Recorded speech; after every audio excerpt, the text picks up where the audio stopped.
Hello నేను మిస్ఎస్ రావు. Liquor స్కామ్కి సంబంధించి దర్యాప్తు చేసే కొన్ని కొత్త విషయాలు బయటకు వస్తూ ఉన్నాయి.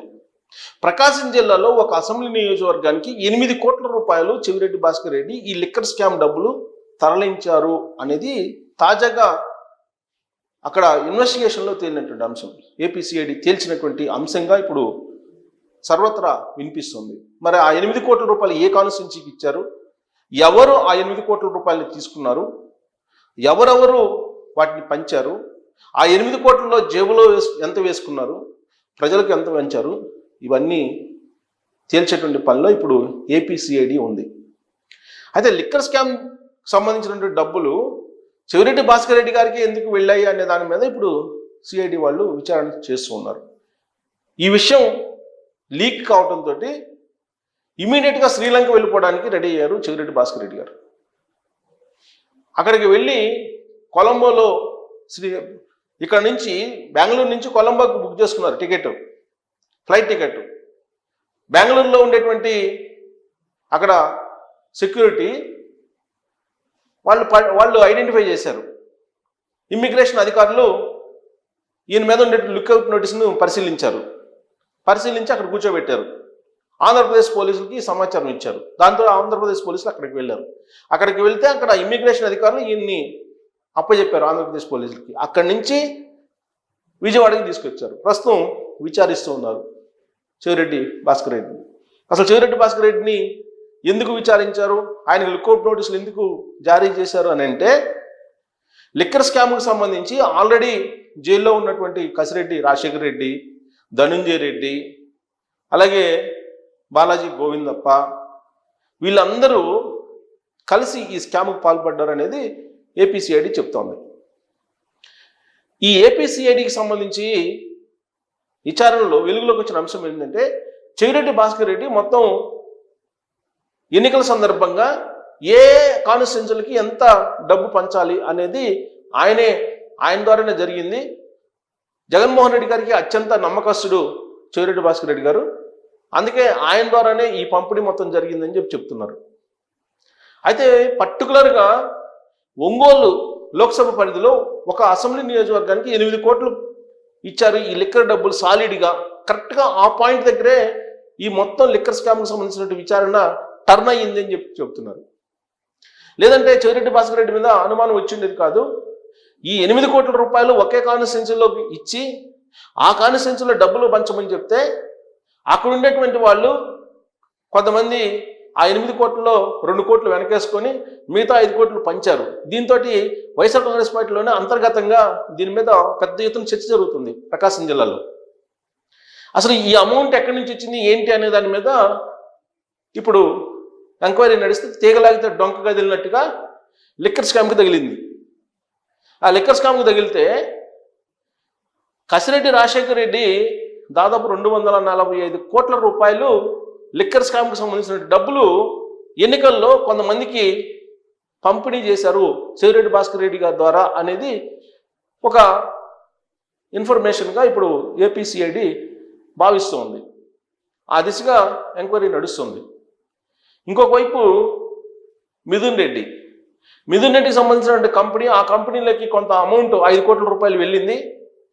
ఆ 5 కోట్ల రూపాయలు వెళ్ళడంతో ఇది లభిస్తుంది క్లూ అనేటువంటి ఉద్దేశంతో మళ్ళీ 5 కోట్ల రూపాయలని తిరిగి మళ్ళా ఈ లిక్కర్ కంపెనీకి వేసేశారు. కానీ ఆ అమౌంట్ వివిధ మార్గాల రూపాల్లో మళ్ళీ ఆయన తీసుకున్నారు అనేది కూడా బయటపడింది. సో దీంతో ఇప్పుడు మిథున్ రెడ్డిని అదుపులో తీసుకోవాలి పోలీసులు.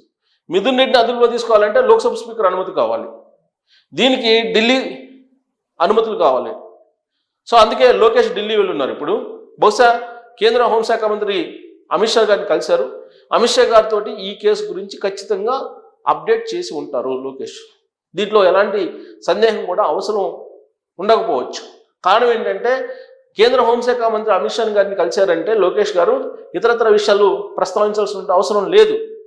కేవలం ఆంధ్రప్రదేశ్లో జరుగుతున్నటువంటి లిక్కర్ స్కామ్కి సంబంధించినటువంటి ఇన్వెస్టిగేషన్ అప్డేట్స్, అలాగే తెలంగాణలో ఫోన్ ట్యాపింగ్స్ సంబంధించినటువంటి కేసు అప్డేట్స్, ఈ రెండింటి మధ్య అప్డేట్స్ని తీసుకునే అవకాశం ఉంది. ఈ రెండింటి గురించి చర్చించేటువంటి అవకాశం కూడా లేకపోలేదు.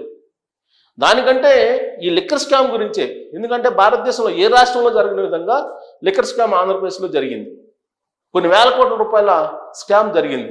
ఎన్నికల ముందు, ఎన్నికల తర్వాత చంద్రబాబు గారు అనేక సందర్భాల్లో చెప్పారు ఈ స్కామ్ గురించి. పవర్ పాయింట్ ప్రజెంటేషన్ కూడా ఇచ్చారు ఆయన. మరి ఈ స్కామ్కి సంబంధించి కూటమి ప్రభుత్వం అధికారంలోకి వచ్చిన వెంటనే బెవరేజెస్ కార్పొరేషన్ ఎండీగా ఉన్నటువంటి వాసుదేవరెడ్డిని విచారించడంతో పాటు ప్రారంభమైంది ఇదంతా కూడా. కానీ వాసుదేవరెడ్డి ఆల్రెడీ అప్రూవ్గా మారారని చెప్పి తెలుస్తుంది. ఆయనే మొత్తం సమాచారం ఏపీసీఐడికి ఇచ్చారు. దాని ప్రకారమే మొత్తం ఇన్వెస్టిగేషన్ జరుగుతుందని చెప్పి తెలుస్తుంది.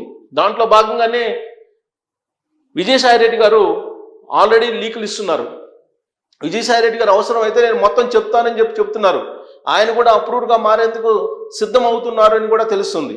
ఇలాంటి పరిస్థితుల్లో అందరి వాంగ్మూలాలు తీసుకుంటున్నారు. అలాగే సిద్ధార్థ లూథ్రా హైకోర్టులో కూడా చెప్పినటువంటి విషయం ఏంటంటే, ప్రస్తుతం అరెస్ట్ అయినటువంటి వాళ్ళల్లో కొంతమంది అప్రూవ్గా మారడానికి సిద్ధంగా ఉన్నారని చెప్పి చెప్తున్నారు. మరి అప్రూవ్గా మారడానికి సిద్ధంగా ఉన్నటువంటి వాళ్ళు చెప్పినటువంటి సమాచారం ప్రకారమే చెవిరెడ్డి భాస్కర్ రెడ్డిని అరెస్ట్ చేశారా? చెవిరెడ్డి భాస్కర్ రెడ్డి కుమారుడు రోహిత్ రెడ్డికి సంబంధించిన ప్రమేయం కూడా ఉంది అని చెప్పి ఇప్పుడు ఏపీసీఐడి భావిస్తుంది. బహుశా రోహిత్ రెడ్డిని కూడా అరెస్ట్ చేసేటువంటి అవకాశం ఉంది. ఆల్రెడీ ఎన్నికల సమయంలో ఆయన మీద హత్యాయత్నం కేసు కూడా ఉంది. దానికి సంబంధించినటువంటి ఎన్నికల కమిషనే ఆ రోజున ఈ కేసును టేకప్ చేసింది. సో ఆ కేసుకి సంబంధించి అరెస్ట్ అవుతారు అనుకున్నారు, కానీ ముందస్తు బెయిల్ తీసుకొచ్చుకున్నారు. కానీ ఈ కేసులో చెవిరెడ్డి భాస్కర్ రెడ్డి పక్కాగా 8 కోట్ల రూపాయలు ప్రకాశం జిల్లాలో ఒక అసెంబ్లీ కాన్స్టిట్యున్సీకి ఇస్తూ ఆధారాలతో సహా బయటపడ్డారు లిక్కర్ స్కామ్ విషయంలో అనేది వినిపిస్తుంది.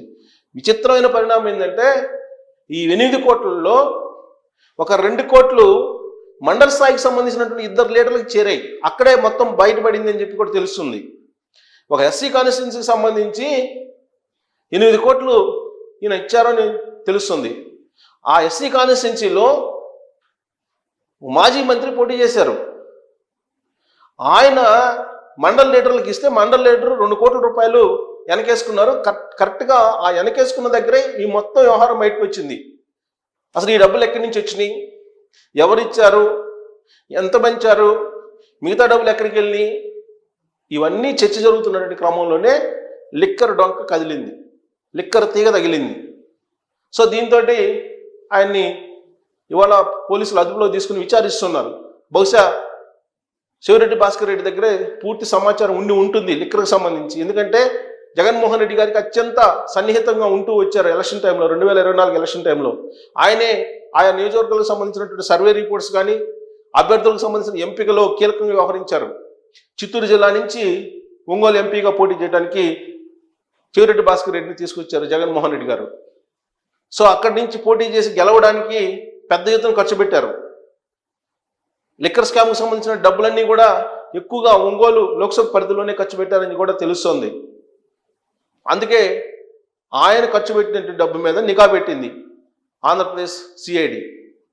దాంతో లిక్కర్ స్కామ్కి సంబంధించినటువంటి కొత్త విషయాలన్నీ కూడా బయటకు వస్తూ ఉన్నాయి.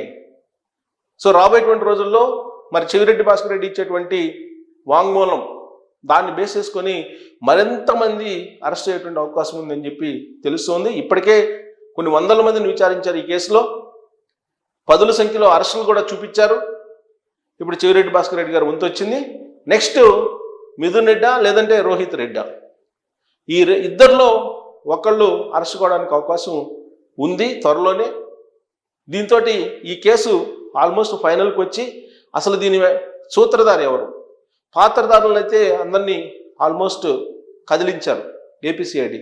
సూత్రధారి ఎవరు, ఆ సూత్రధారిని అరెస్ట్ చేస్తారా లేదా అనేది ఢిల్లీలో ఉన్నటువంటి లోకేష్ గారికి వచ్చేటువంటి సిగ్నల్ని బట్టి ఆధారపడి ఉంది. మరి రాబోయే రోజుల్లో సూత్రధారి బిగ్ బాస్ జైలుకి వెళ్ళే అవకాశం ఉందా, దానికి చెవిరెడ్డి భాస్కర్ రెడ్డి గారు ఇచ్చేటువంటి వాంగ్మూలమే కీలకం కాబోతుందా అనేది మీరు ట్రోల్స్ రూపంలో తెలియజేయచ్చు. Thank you.